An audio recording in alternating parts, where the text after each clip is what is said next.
want pharma companies to innovate, to create life-saving medicines for the people, including the people that Sohn care about. But we want them to do it in a fair way that doesn't do it on the back of Americans who can't afford their own prescriptions. The CMMI, which was created, gives the president the power to make mandatory changes, right? Democrats and Republicans agree on only one thing in life, and that's the drug prices are too high. And if you're worried about a Bernie Sanders or a Kamala Harris or a very progressive liberal presidential candidate in 2021 taking over and that that's going to be bad for health care, they can act unilaterally without Congress's approval in order to substantially reduce the price they pay for pharmaceuticals, right? We would recommend shorting either a pharma index, any kind of pharma ETF. We have 3 longs and 16 shorts in pharma. We look for high multiples where there's LOEs. We look for a big spread between U.S. and non-U.S. prices. And then exposure to biosimilars, because we do think biosimilar wave is actually really coming. Finally, right, we know that we've seen big moves in J&J and in Bayer around contingent liabilities around talc and around glyphosate.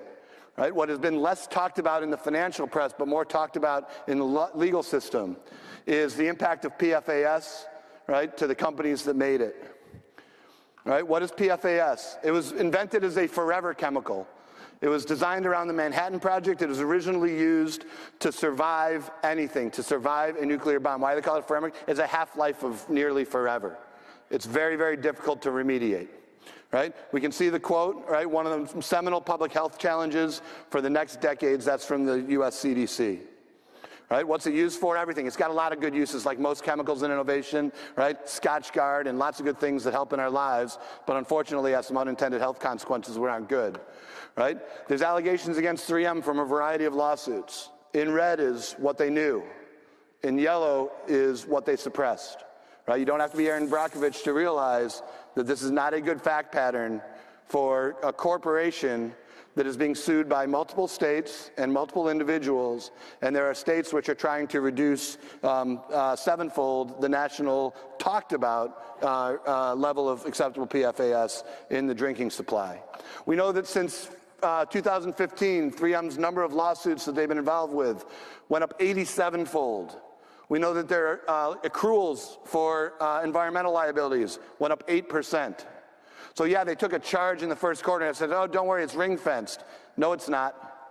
Right? It's not ring-fenced. In fact, this company, 12 days after they filed their 2017 10K in early 2018, and they had a $53 million reserve, they then paid out an $840 million settlement to the state of Minnesota.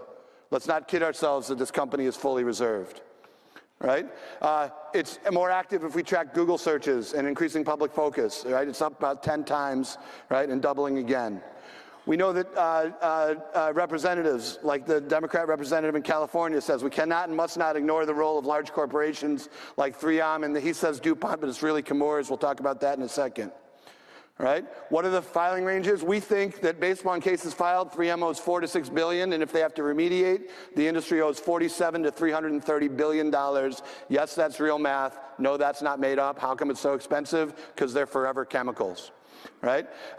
When DuPont spin off Chemours, and then afterwards there was a settlement, they paid Chemours in order to take the liabilities. The liabilities are now Chemours. Every time you see DuPont's losing a suit, you should assume that that liability will stay with Chemours. Chemours also has $4 to $6 billion, which is 60 to 100% of its current market cap. Right? Finally, ESG investing, environmental, social, and governance is a new hot topic.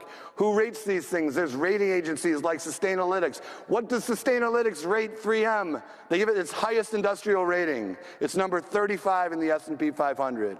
Do we really need a Sohn Conference to talk about rating agencies again and the fact that we shouldn't be relying on rating agencies in order to make our investments? 3M trades at 19.5 times earnings with a giant liability that we think will suppress its valuation. CC is facing a liability that we think is worth potentially substantially all of its market cap.